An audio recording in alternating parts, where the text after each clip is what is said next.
ધંધાનું સ્વરૂપ, હેતુ અને કાર્યક્ષેત્ર. એમાં આપણે આના પહેલાના વિડીયોમાં જોયું ધંધો એટલે શું, લાક્ષણિકતા જોઈ ધંધાની. તો હવે આપણે આજે જોઈશું ધંધાના હેતુઓ.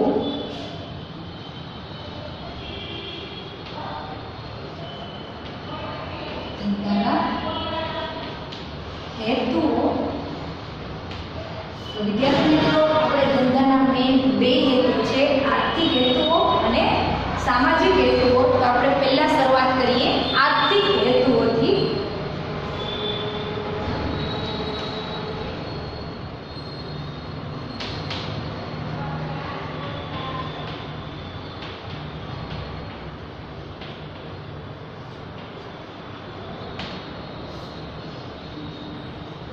આર્થિક હેતુઓ. તો આર્થિક હેતુ છે એ નફા સાથે જોડાયેલો હોય વિદ્યાર્થીઓ. એ આપણે અહીંયા સુધી એટલું જોઈ ગયા. તો એની અંદર આપણે પહેલો જ છે નફાનો હેતુ.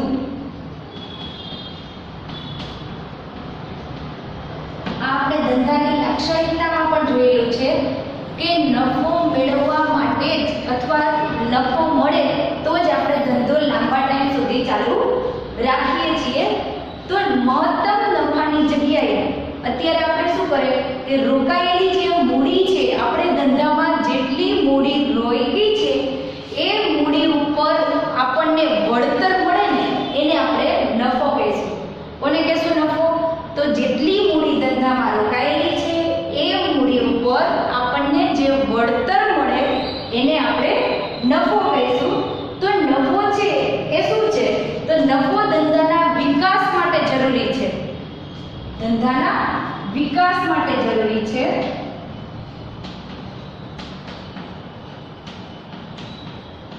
ધંધાનો વિકાસ કોને કહેવાય? કે કોઈ એક આપણી ધંધાની શાખા હોય એમની કોઈ બીજી શાખા નાખવામાં આવે અથવા આપણને મૂડી ઉપર જે વળતર મળતું હોય એ વળતરમાં વધારો થાય તો એમને આપણે વિકાસ કર્યો છે એવું કહી શકાય.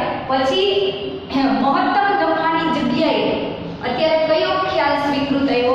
તો મહત્તમ નફો કરવાની જગ્યાએ આપણે વ્યાજબી નફાનો ખ્યાલ આવ્યો.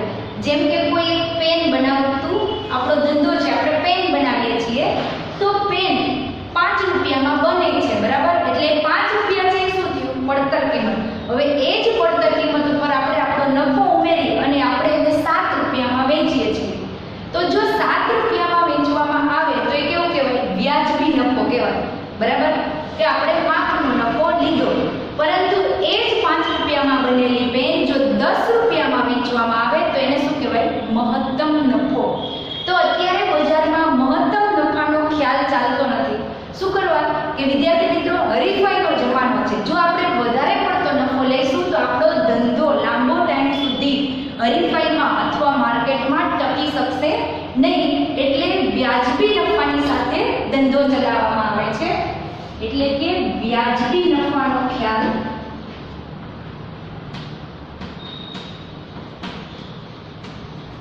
આ વ્યાજબી નફાનો ખ્યાલ આપણે ચાલે છે.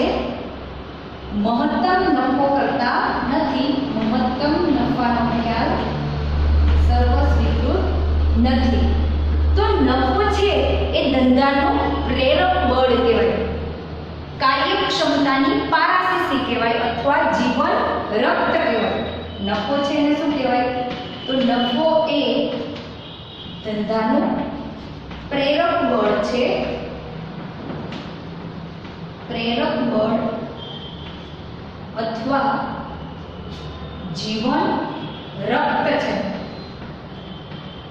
તો વિદ્યાર્થી મિત્રો, તમે જાણો છો કે આપણા શરીરમાં જો રક્ત નહીં હોય, લોહી નહીં હોય તો શરીર લાંબો ટાઈમ ચાલે નહીં. એટલે જીવન ચાલુ રાખવા માટે, જીવવા માટે આપણા શરીરની અંદર રક્ત જોઈએ. તો જેમ જીવન આપણું રક્ત વગર નથી ચાલતું, એમ આપણા ધંધામાં પણ નફો મળવો જોઈએ. નફો છે એ આપણા ધંધાના રક્ત સમાન છે. જો ધંધામાં લાંબો ટાઈમ સુધી નફો નહીં મળે, ખોટ જ જતી હશે તો ધંધો આપણે બંધ પણ કરવો પડે છે.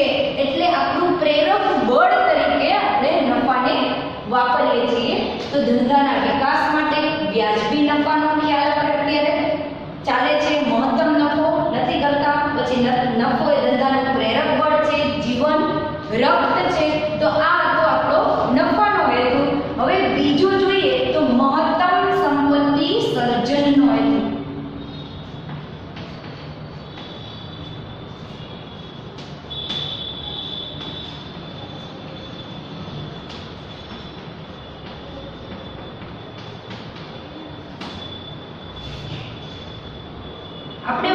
વાર્ષિક નફો જે મેળવીએ, વર્ષના અંતે જે નફો મેળવીએ, એ કેવો છે? ટૂંકા ગાળાનો ખ્યાલ છે. પરંતુ આપણે સંપત્તિનો વિકાસ કરીએ, સંપત્તિ આપણા ધંધાની જે સંપત્તિ છે એમનો વિકાસ કરીએ, મહત્તમ સંપત્તિ ભેગી કરીએ, તો એ કેવો છે? લાંબા ગાળાનો ખ્યાલ છે. જ્યારે કોઈ વાર મંદી આવે તો મંદીના વાતાવરણમાં આપણે શું કરીએ? નફો ના લઈએ તો ને પણ આપણો ધંધો ચાલુ રાખીએ. જેમ કે અત્યારે કોરોના છે, તો કોરોનાના લીધે ઘણા બધા ધંધા એવા છે જે મંદી છે આપણે, બરાબર? તો એ ઘણા ધંધા એવા છે કે જે નફો નથી લેતી, પરંતુ એમને જે પડતર કિંમત પડે એ જ કિંમતમાં ધંધો ચાલુ રાખવામાં આવે, વસ્તુનું વેચાણ કરવામાં આવે. તો એનાથી શું થાય કે આવા કોઈ મંદીનો વાતાવરણ થોડા સમય માટે હોય તો આપણો ધંધો એ પરિસ્થિતિનો સામનો કરી શકે, એમાં આપણે ટકી શકીએ, કે જેથી આપણે નફો નથી લેતા, પરંતુ વ્યાજબી ધોરણે જે પડતર કિંમત છે એ કિંમતે આપણે વેચાણ કરીએ અને ધંધાને ટકાવી રાખીએ છીએ. તો એનાથી આપણને શું થાય? ભવિષ્યમાં મહત્તમ સંપત્તિ મળે છે. મહત્તમ સંપત્તિનો હેતુ છે કેવો છે? લાંબા ગાળાનો છે. તો આપણી સંપત્તિમાં વિકાસ કરવાનો છે. એના પછી આપણે ત્રીજું જોઈએ, તો ત્રીજું આપણા છે અન્ય હેતુ.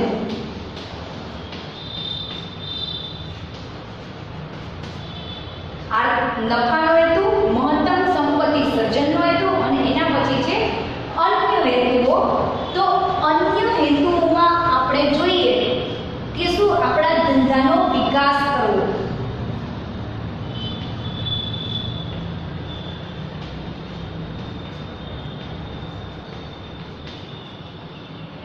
ધંધાનો વિકાસ કરવો. તો વિકાસ કોને કહેવાય?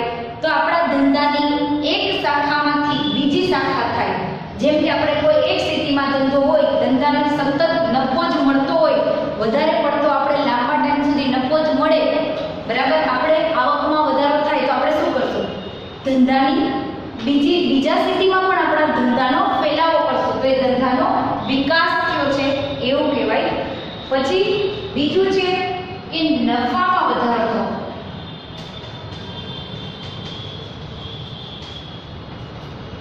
તો વિદ્યાર્થી મિત્રો, નફામાં વધારો કોને કહેવાય?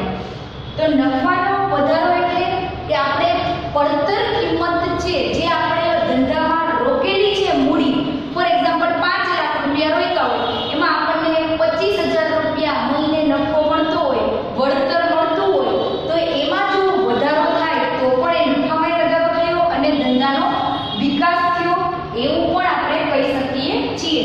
એના પછી જે બજારનો વિસ્તાર કરવો.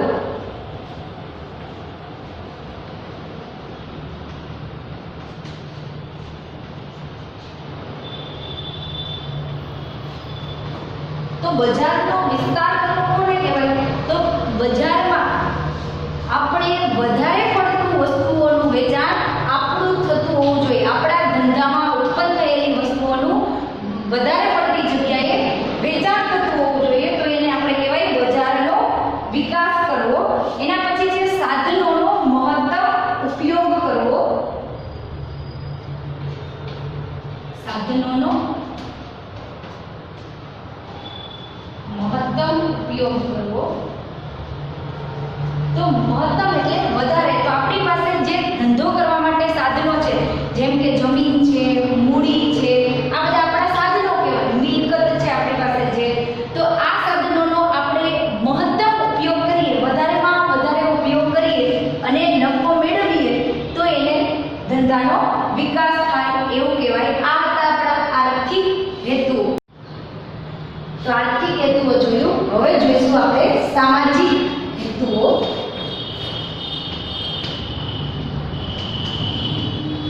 આપણું બીજું છે સામાજિક હેતુઓ. સામાજિક હેતુઓ, તો એમાં પહેલું જ આપણે પોઈન્ટ છે સામાજિક જવાબદારીનો હેતુઓ. સામાજિક જવાબદારીનો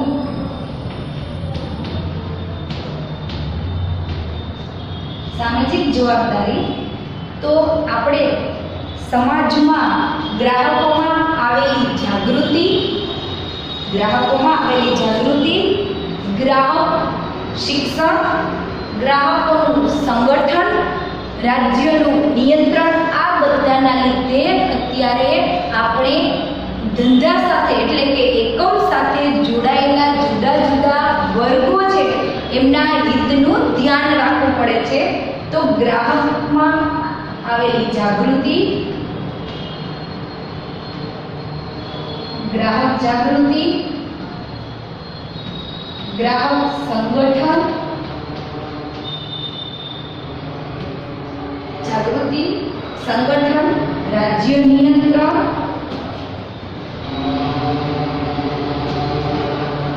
ગ્રાહક શિક્ષણ,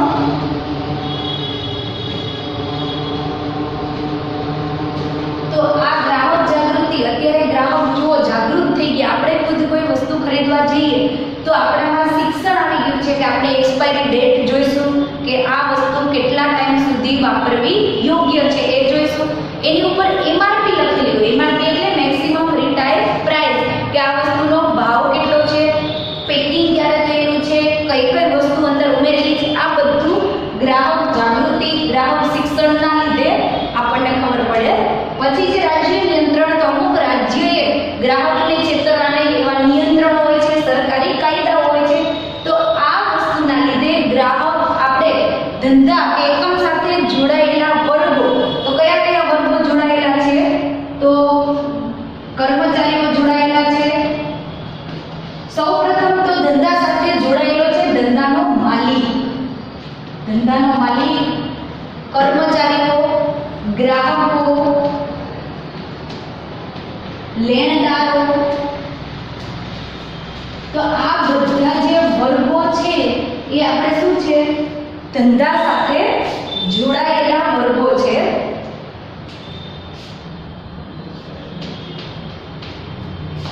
તો આ બધાના હિતનું આપણે રક્ષણ કરવું પડે. લેણદાર, લેણદાર કોને કહેવાય કે ધંધો ચલાવવા માટે આપણે કોઈ પાસેથી અમુક ટાઈમ માટે ઓછીની મૂડી લીધેલી હોય તો એ મૂડી જે ધંધાને આપનાર છે એને લેણદાર કહેવાય.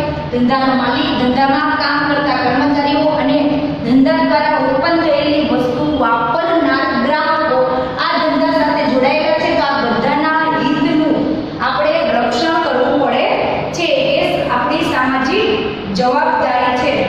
એ પછી અમુક એવા કેટલાક કાયદાઓ આવ્યા, નિયમો આવ્યા, ધારાઓ આવ્યા કે જેનું પાલન કરવું એ ધંધાની એક સામાજિક જવાબદારી છે. તો માલિક અને કર્મચારી, માલિક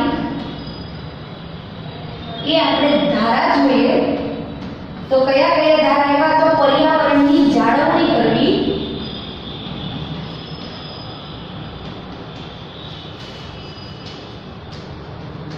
પર્યાવરણની જાળવણી કરવી, કર્મચારી કલ્યાણ ધારો,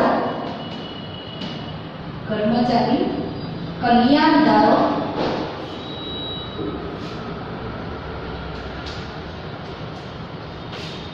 પછી છે કારખાના ધારો,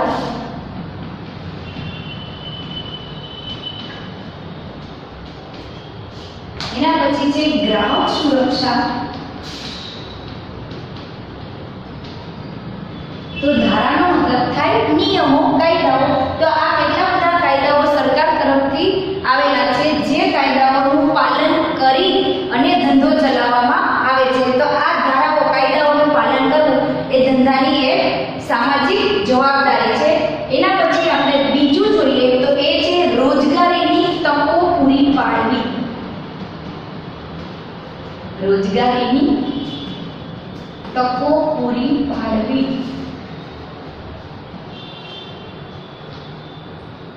પૂરી પાડવાનો હેતુ. તો વિદ્યાર્થીઓ આપણે જાણીએ છીએ કે દિન પ્રતિદિન, દિવસે ને દિવસે બેરોજગારીમાં સતત વધારો થતો જાય છે. જેટલા ભણેલા બહાર પડે છે એ બધા જ ને નોકરી મળતી નથી. એટલે આપણે દિવસે ને દિવસે બેરોજગારીમાં વધારો થતો જાય છે. તો આપણે રોજગારીની તકો વધારવા માટે ઘણીવાર એવા ઉદ્યોગોની સ્થાપના કરવામાં આવે છે કે જેમાં વધારે નફો નથી મળતો, ઓછા નફાથી અથવા નહિવત નફાથી ચલાવવામાં આવે, પરંતુ વધારે પડતા માણસોને રોજગારી મળે. એવો ઉદ્યોગ છે જેમ કે ખાદી ઉદ્યોગ. દાખલા તરીકે જોઈએ તો ખાદી ઉદ્યોગ ગ્રામ ઉદ્યોગ છે, તો આવા ઉદ્યોગો છે એમનાથી આપણને વધારે પડતો નફો નથી મળતો, પણ આપણી એક જવાબદારી છે કે વધારે પડતા લોકોને રોજગારી મળે, કામ મળે, એના માટે આપણે ખાદી ઉદ્યોગ, ગ્રામ ઉદ્યોગનો વિકાસ કરીએ. એવી જ રીતે આર્થિક રીતે પછાત એરિયો હોય કે જ્યાં વધારે પડતું આર્થિક વેપાર વાણિજ્ય ના હોય એવા વિસ્તારમાં, પછાત વિસ્તારમાં ધંધો શરૂ કરવામાં આવે, જેથી એની આજુબાજુમાં રહેતા લોકો જે પછાત છે એમને રોજગારી મળે, રોજગારીની તકોમાં વધારો થાય. હવે એના પછી આપણે ત્રીજું જોઈશું તો એ છે ગુણવત્તાવાળી વસ્તુ અને સેવાઓ. ગુણવત્તાવાળી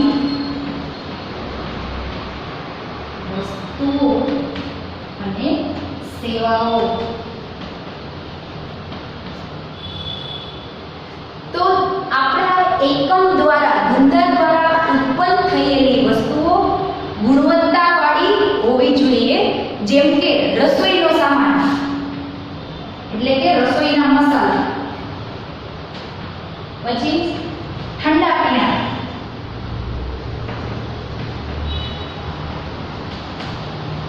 આ રસોઈના મસાલા, ઠંડા પીણા, આ બધા ખાદ્ય પદાર્થો છે. તો જે એકમ દ્વારા ખાદ્ય પદાર્થનું ઉત્પાદન થતું હોય તો એ ખાદ્ય પદાર્થોની ગુણવત્તા ખાસ જળવાઈ રહે એ આપણા ધંધાએ જોવું જોઈએ. એ આપણી એક સામાજિક જવાબદારીઓ છે. એના પછી આપણે જોઈએ હેતુઓ, સામાજિક સેવાઓ. હેતુ એટલે સેવાઓ.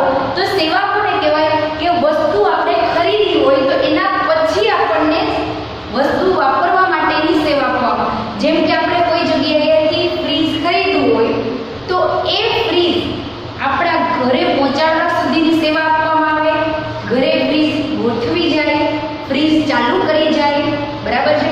તો આ વસ્તુ ખરીદ્યા પછીની જે સેવા આપવામાં આવે એનો સમાવેશ થાય, જેમ કે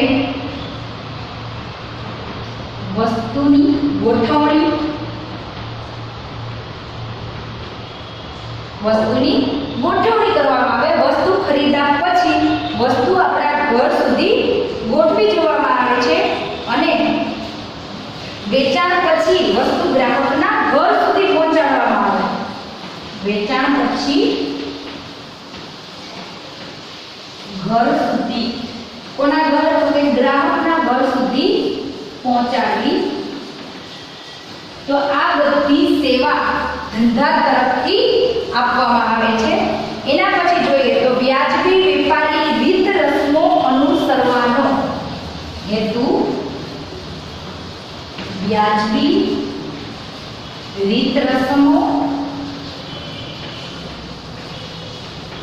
વ્યાજબી રીત રસમો અને વાપરવાનો હેતુ.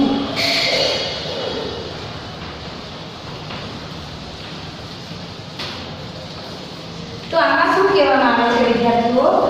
જો કે આપણે જે વસ્તુઓ વાપરીએ છીએ એમનું કાળા બજાર, વસ્તુનો સંગ્રહ, કાળા બજાર વસ્તુનો સંગ્રહ. તો કાળા બજાર કોને કહેવાય કે જેમાં વસ્તુઓ છે ઓછા ભાવે ખરીદી વધારે ભાવે વેચવામાં આવે તો એને કાળા બજાર કહેવાય. પછી વસ્તુની કુદરતી રીતે અછત ઊભી કરવામાં આવે. અત્યારે બજારમાં આ વસ્તુ નથી એવું જાહેર કરી વસ્તુનો સ્ટોક કરવામાં આવે અને થોડા ટાઈમ પછી વધારે ભાવે એ વસ્તુ વેચવામાં આવે. તો આવું કરવાનું નથી. આવી ખોટી વેપાર નીતિ વાપરવાની નથી. તથા આપણે લોભી, લાલચામણી જેને કહીએ એવી ખોટી જાહેરાતો દેખાડવાની નથી. આપણી વસ્તુ ઉપયોગ કરવાથી જે મળે એ જ જાહેરાતમાં દેખાડવાનું છે. આપણો વેપાર વધારવા માટે, વધારે નફો મેળવવા માટે લલચામણી જાહેરાત ક્યારે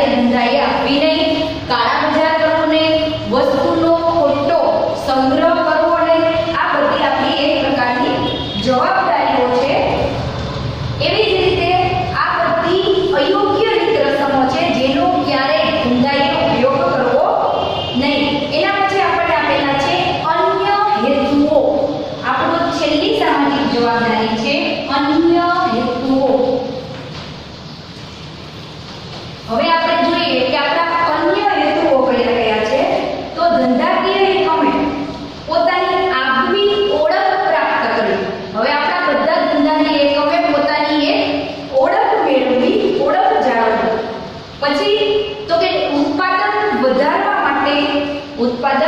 વધારવા માટે નવા ક્ષેત્રનો વિકાસ કરવો, નવી ટેકનોલોજીનો ઉપયોગ કરવો. જૂની ટેકનોલોજી હોય એની જગ્યાએ કોઈ નવી આવે તો એ નવી ટેકનોલોજીનો ઉપયોગ કરી ધંધાનો વિકાસ કરવો.